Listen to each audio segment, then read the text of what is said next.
Welcome back to the channel, folks, where we dive into the wild, wonderful world of men transforming into women in all kinds of fascinating ways. If that's your vibe, don't forget to smash that subscribe button and give this video a thumbs up. Now let's jump right into today's story. Chapter 5. 2 days later, Michael found himself standing in front of a sleek, high-tech laboratory building that looked like it belonged in a sci-fi movie. The glass panels gleamed under the morning sun, and the entire place had the kind of sterile, hyper-modern aesthetic that screamed, "We do weird science here." He stared up at the imposing structure, his stomach performing gymnastics worthy of an Olympic medal. The reality of what he was about to do hit him with the subtlety of a freight train. "This is where they're going to turn me into a woman," he muttered under his breath. "Just another Wednesday. Most people are heading to their cubicles, and I'm about to swap out my entire genetic code. Totally normal." John and Claire stood on either side of him, both looking far more excited than someone about to witness their friend undergo an irreversible body-altering transformation should be. "Isn't it amazing?" Claire breathed, gazing up at the building with something akin to reverence. Gen Next's research facility is at the cutting edge of biotechnology. They've completely revolutionized genetic therapy.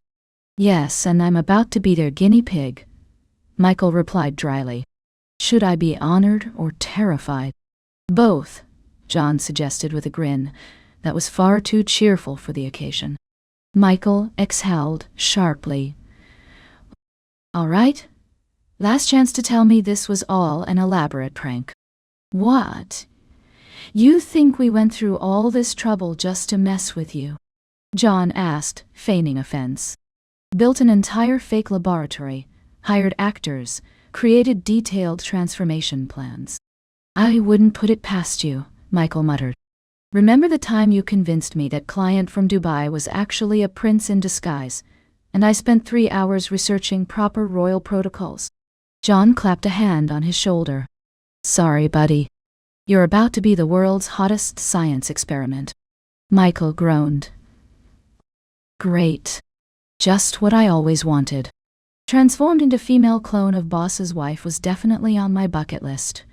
Right between climb Everest and learn to juggle." Claire rolled her eyes. "Come on, let's get inside." "Into the lion's den we go," Michael murmured, taking one last look at the outside world.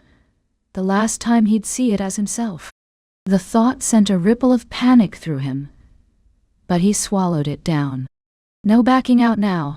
They stepped through the automatic doors and were immediately greeted by a woman in a white lab coat, her ID badge reading Dr. Evelyn Carter. "Ah, Mr. Reynolds," she said with a professional but warm smile. "Right on time. Please, follow me." Michael glanced at her badge again. "Carter, any relation to?" "My cousin," John supplied. "One of the leading geneticists in the country. Only the best for our little experiment." "How comforting," Michael replied, his voice dripping with sarcasm to mask his growing unease. "Nothing says safe medical procedure like keeping it in the family."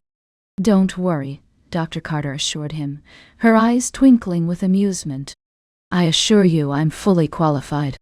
And unlike my cousin, I actually graduated at the top of my class." "Hey!" John protested.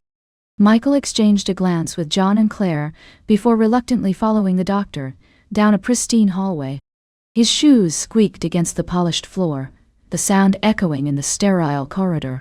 "So," he ventured, trying to keep his voice casual, "how many times have you done this particular procedure?"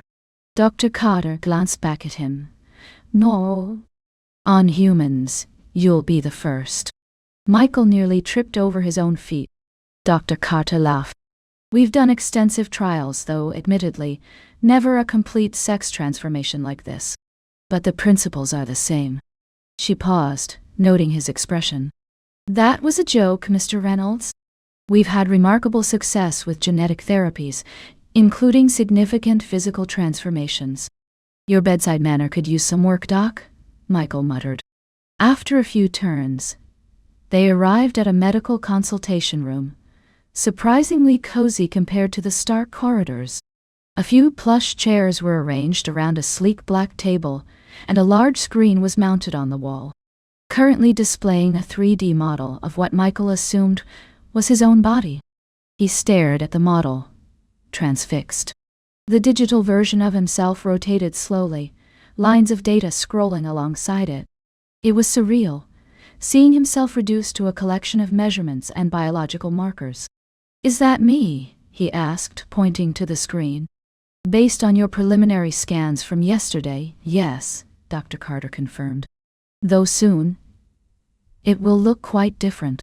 Michael swallowed hard. The digital model was undeniably male, all sharp angles and straight lines. Soon, those angles would soften, those lines would curve. Dr. Carter gestured for them to sit, then pulled up a tablet and adjusted her glasses. "All right, let's go over the procedure so you understand exactly what's going to happen." Michael nodded slowly. "Yeah, that sounds like something I should definitely know. I'd hate to wake up one morning and find out I've grown a tail or something, because no one bothered to mention it was a side effect," he added, trying to maintain his sense of humor in the face of mounting anxiety. Dr. Carter chuckled. "That's the spirit. Now, the first step today is collecting a genetic sample from you. This is important because once you've fulfilled your role, we need a reference point to revert you back to your original form." Michael frowned. "So you can change me back?" She nodded. "Absolutely. The transformation is extensive, but it's not permanent, unless you choose for it to be. Your original DNA will be stored, and we will have the capability to revert you once your body has fully recovered from the pregnancy." Michael let out a breath he hadn't realized he was holding. "Okay. That's slightly reassuring. So I won't be stuck as Claire forever," he clarified. "Because while I admire her taste in shoes, I'm not sure I could pull them off long term." "No need to worry," Dr. Carter assured him. Think of it as borrowing a car. Eventually, you'll return it to its owner." "Except the car is Claire's entire biological blueprint," Michael muttered. Dr. Carter tapped her tablet. "Now, on to the actual transformation. Today, we will administer the first compound, which is laced with a retrovirus carrying Mrs. Carter's DNA." She gestured toward Claire. "This retrovirus is designed to overwrite your genetic structure, converting your DNA into an exact match of hers." Michael's mind raced, trying to grasp the enormity of what was about to happen. "So this virus thing is going to rewrite my entire genetic code, like hitting delete and copying in Claire's instead." "That's a simplification, but essentially correct," Dr. Carter nodded. "The retrovirus integrates with your cells and replaces your genetic information with Mrs. Carter's." Michael rubbed his temples. "So, as far as my body is concerned, I'll be Claire." "Correct," Dr. Carter confirmed. "A younger version of her, age matched to your current biological age." John smirked. "Hope you're ready for flawless skin and a perky ass, buddy." Michael groaned. "John, I swear to God." "What?" John spread his hands innocently. "I'm just saying. My wife has excellent genetics. You should be thanking me." Claire elbowed her husband sharply. "John, please. I'm going to have nightmares about this conversation," Michael muttered. "If I ever sleep again." Dr. Carter cleared her throat to regain control of the conversation. "No. The first stage is purely genetic. Your DNA will be rewritten over the next 48 hours, but physically, you won't notice much of a change yet. However, when you return in 2 days, we will administer the second retrovirus, which will trigger the full-body transformation." Michael shifted uncomfortably in his seat. "And when you say full-body transformation, just how comprehensive are we talking?" Total, Dr. Carter replied matter-of-factly. From cellular structure to major organs. Michael crossed his arms. And how exactly does that work? The second retrovirus will restructure your entire body to align with the new genetic blueprint, Dr. Carter explained. The process is gradual to minimize pain, but there will be significant changes. Michael raised a brow. Define significant. Well, Dr. Carter began, pulling up a detailed diagram on the screen. Your height will decrease by approximately 4 inches to match Mrs. Carter's proportions. She swiped to the next image. Your skeletal structure will reconfigure. Narrower shoulders, wider hips, smaller hands and feet. Michael stared at the diagram in fascination and horror. It showed his body morphing, bones shifting like clay being remolded by invisible hands. Dr. Carter smiled slightly. Your skeletal structure will shift, muscle mass will decrease, fat distribution will adjust, and your internal organs will reorganize and develop accordingly, including the formation of a fully functional reproductive system. Michael blinked. I was afraid you were going to say that. So I'll just wake up one morning. And Michael gestured vaguely to his chest, unable to quite verbalize the changes. The breast development will be gradual, Dr. Carter assured him, as will the redistribution of body fat to your hips and thighs. You'll develop the typical female silhouette over a period of weeks, not days. How thoughtful, Michael mumbled, giving me time to mourn the loss of my waistline. Claire patted his arm. It's going to be fine. Easy for you to say, Michael replied. You had your whole life to get used to your body. I'm getting an express course in being female. Dr. Carter continued, your body will give you warning signs during major transformation stages. The most common symptom will be a fever. This indicates that a large shift is about to occur. When this happens, you'll likely be unconscious for a couple of days, while the most extreme changes take place. Michael's grip on the chair tightened. Extreme changes. The body puts itself into a protective state, Dr. Carter explained. Almost like a cocoon phase. Great, Michael said weakly. I'm going to be a butterfly. A very confused, possibly hysterical butterfly. Dr. Carter nodded. Yes, one. For example, when your body shrinks in height, your bones will need to restructure significantly. That will put you under for a while. Similarly, when fat redistribution accelerates, particularly around the hips and chest, you'll likely sleep through most of it. So I'll go to sleep as me. And wake up with. Michael glanced down at his flat chest. Not quite that dramatic, Dr. Carter corrected. But yes, there will be noticeable changes after each sleep phase. Your brain needs time to adjust to the new body configuration. So these unconscious periods are actually a mercy. Michael swallowed. And, the biggest change. Dr. Carter met his gaze evenly. When your reproductive system fully transitions, your body will shut down temporarily to ensure a smooth conversion. That will be the most intense shift. Michael stared at her for a long moment, his brain slowly grinding to a halt. The implications of what she was saying hit him like a sledgehammer. His entire reproductive system would change, disappear, transform into something completely foreign. That's the part where I lose my... Michael trailed off, unable to finish the sentence. John whistled low. Well, that's one hell of a way to say your dick's gonna disappear. Michael shot him a glare. Not helping, John. Just keeping it real. John shrugged. Better to know exactly what you're getting into. Or in this case, what's getting out of you. I think I'm going to be sick, Michael mumbled. That's actually a common reaction to the first treatment, Dr. Carter noted, completely missing the point. Nausea is expected as your body begins to process the genetic alterations. Claire, meanwhile, was watching Michael carefully, concern etched across her features. Michael, if you've changed your mind. No, Michael said quickly, surprising even himself with his firmness.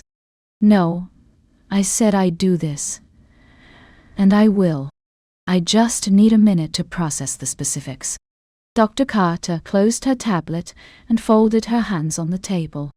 Do you have any questions? She asked. Michael opened his mouth, then closed it, then opened it again. Nothing came out. His mind was a tornado of thoughts, each more terrifying than the last.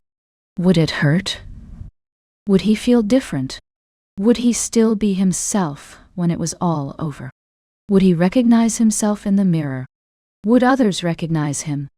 Would he wake up screaming when his expression was the definition of completely and utterly befuddled? Chapter 6. Michael finally managed to find his voice, though it was still laced with disbelief. What's the timeline for all of this? Like, how long before I stop recognizing myself? He could hardly believe he was asking this question with such seriousness, as though inquiring about a haircut or diet plan rather than a complete biological overhaul. The surreal fact of the situation hit him in waves. One moment he was processing it logically. The next he felt like he was floating outside his body, watching this bizarre scenario unfold. Dr. Carter nodded, already anticipating the question. She pulled up a new display on the screen, showing a week-by-week breakdown of the transformation process. The first noticeable changes will happen within the first week, she began. Wow. You'll start to see shifts in skin pigmentation. You'll take on Claire's exact complexion. Your hair color will change as well, gradually lightening to match hers, and you'll notice that your body hair will begin to thin out significantly.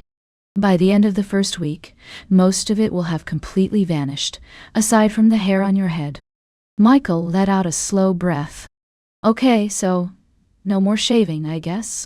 Well, there's a silver lining, John chimed in.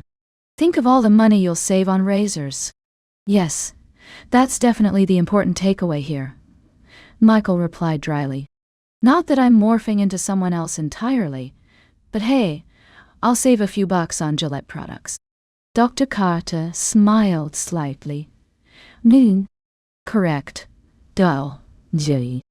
Additionally, your body will stop producing testosterone entirely and begin producing estrogen at a level appropriate for a woman of your new biological profile.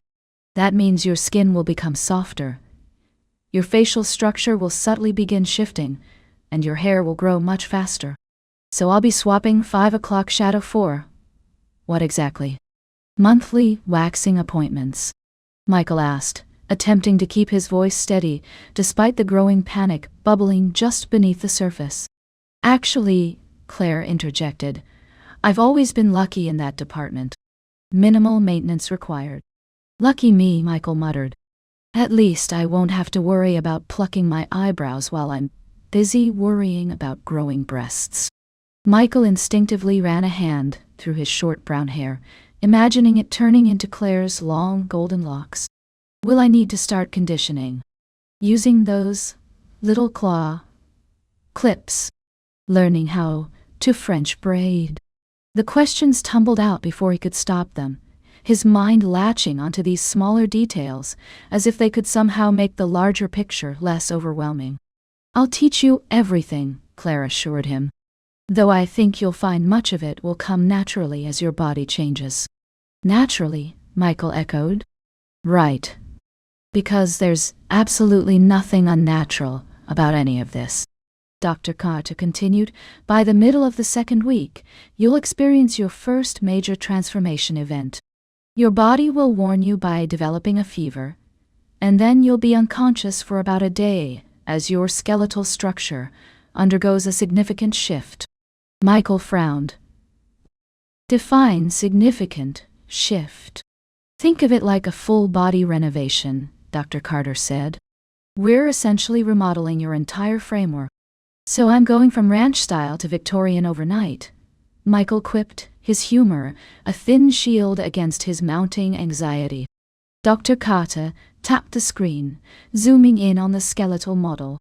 Your height will decrease, your torso will shorten, and your hips will begin to widen to match Claire's structure.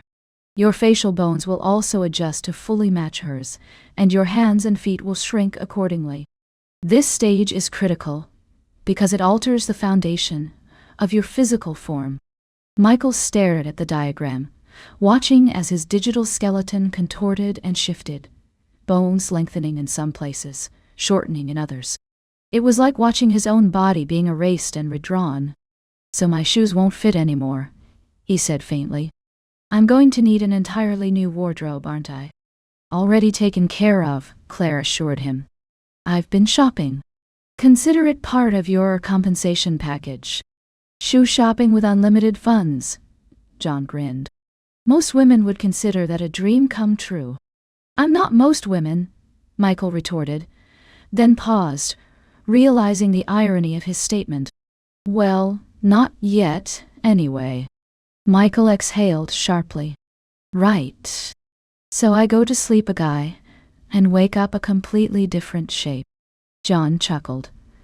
No. Maybe we should measure you before and after for fun. Michael shot him a look. If you take before and after pictures, I will end you. What? John protested innocently. It's for science. Your death will also be for science, Michael threatened. I'll call it. What happens when you push your personal assistant too far? A case study. Claire smirked, but stayed quiet as Dr. Carter continued. The next major transformation will begin at the start of the 3rd week, she said. Again, you'll develop a fever as a warning, and then you'll be unconscious for another day. When you wake up, your body fat distribution will have completed its transition. Michael shifted uncomfortably. And that means. He knew exactly what it meant, but some masochistic part of him needed to hear it spelled out. As if hearing the specifics would somehow make this whole situation more real and less like an elaborate hallucination. Dr. Carter nodded toward Claire. You will have a fully developed feminine figure, matching hers exactly. That means full-sized breasts, widened hips, and a rounder posterior. Your body will, for all intents and purposes, visually be an exact replica of Claire's, minus one key difference. Michael pressed a hand to his forehead. Jesus. I've got to say, John mused, this would make one hell of a diet plan. Lose your beer gut overnight by completely reconfiguring your genetic structure. We could market it. John, Claire warned, though a small smile played at the corner of her lips. What? John shrugged. Just trying to find the upside. Michael's getting a whole new physique without ever having to step foot in a gym. John grinned. Told you you'd have a perky ass. Michael groaned. John. Just saying, John continued, undeterred. Claire's got that whole Jessica Rabbit thing going on. You're getting quite the upgrade in certain departments. I don't think comparing my future body to a cartoon sex symbol is helping, Michael muttered, though he couldn't help but glance at Claire's figure. It was objectively true. She was stunning, with curves in all the right places. The thought that his body would soon mirror hers was both terrifying and, in some bizarre way, slightly less horrifying than if he were transforming into someone less attractive. I'll take that as a compliment, Claire said, with an arched eyebrow at her husband, though your timing could use some work. Dr. Carter ignored the exchange and pulled up the last phase of the transition. By the middle of the 4th week, you'll experience the most critical transformation event, she said, her expression turning serious. This will be the most extensive and energy-intensive process your body will go through, so you'll be unconscious for approximately 3 days. Michael stiffened. And that's when. His voice trailed off, unable to fully verbalize what was about to happen to the most intimate part of his anatomy. This was the point of no return, the moment everything about his physical identity would fundamentally change. Dr. Carter nodded. Your reproductive system will fully transition into a completely functional female system. Your internal organs will reorganize, and your body will finalize the structural and hormonal adjustments necessary to sustain pregnancy. Michael swallowed hard. So, when I wake up, for all intents and purposes, I am Claire, just a younger version. A Claire 2.0, John supplied. All the beauty, with none of the... Choose your next words very carefully, dear. Claire interrupted sweetly. Wisdom that comes with age, John finished smoothly. I was going to say wisdom. Nice save, Michael muttered. Dr. Carter gave a small nod. Yes. Physically, genetically, and biologically, you will be indistinguishable from her. Aside from your age. Michael leaned back in his chair, staring at the ceiling. This is absolutely insane. His mind raced with all the implications. Not just the physical changes, but the practical ones.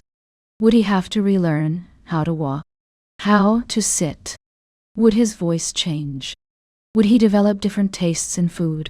How much of what made him him was tied to his physical form? At least I'll finally understand why it takes women so long to get ready in the morning. He joked weakly, though I'm still not convinced the bathroom counter needs 17 different bottles of whatever those bottles are. Oh, you'll learn, Claire said with a knowing smile. Some of those bottles are absolutely essential. And the rest? Michael asked. Those are super essential, she replied with a wink. Claire reached over and squeezed his arm. I know it's a lot, but this is why we trust you with it. You don't have to do this alone. We'll be with you every step of the way. John smirked. Yeah, and if you need help picking out bras, Claire's an expert. Michael groaned. I hate you. No, you don't, John replied confidently. You're about to go through hell to help us have a baby. That's not hate, my friend. That's some next-level devotion. The words hung in the air, suddenly cutting through the banter with unexpected sincerity. For a moment, all three of them were silent, the weight of what they were undertaking settling over them. Dr. Carter cleared her throat. Before we move forward, do you have any questions? Michael turned to look at her, his face a mixture of shock, disbelief, and the expression of a man whose entire understanding of his existence was currently being rewritten. His mouth opened, then closed, then opened again. In his head, 1,000 questions swirled like a hurricane.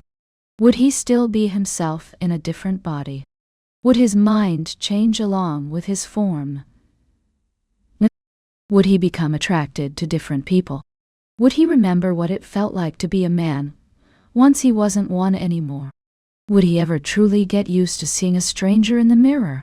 Would Claire's daughter, his new identity, have a past, a history, memories he'd need to pretend to have? But faced with the enormity of it all, faced with the reality that he was about to lose the physical form he'd inhabited for 28 years, only to be reborn as someone else entirely, Michael found himself utterly speechless. Not a single word came out.